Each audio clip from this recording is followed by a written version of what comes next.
বেটু, তুই কি করছিস ওখানে? হ্যাঁ, বাবা দেখুন দেখুন দেখুন কেমন রাগ দেখাচ্ছে। ওই যে মাছের তেল একটুখানি ভেজে ওই বিড়ালগুলোকে মানে ওরা খাবে বলে ওখানে রেখেছি, যে ওরা এসে খেয়ে যাবে। দেখুন, আর বেটু বেটু, বাবা এই ছেলেটা দেখুন কেমন রাগ দেখাচ্ছে, মানে নিতে দেবে না। কি অবস্থা!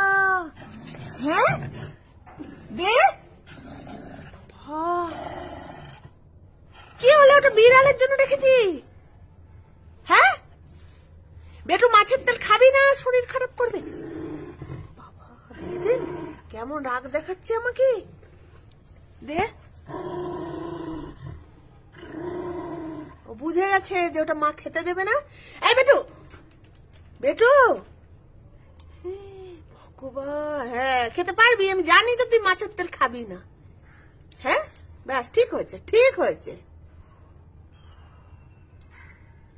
মা কি অবস্থা! মাছের তেল কোনো দিনও খায় না, আজকে দেখুন কি করছে। ভগবান, এ তো সাবার করে দিচ্ছে।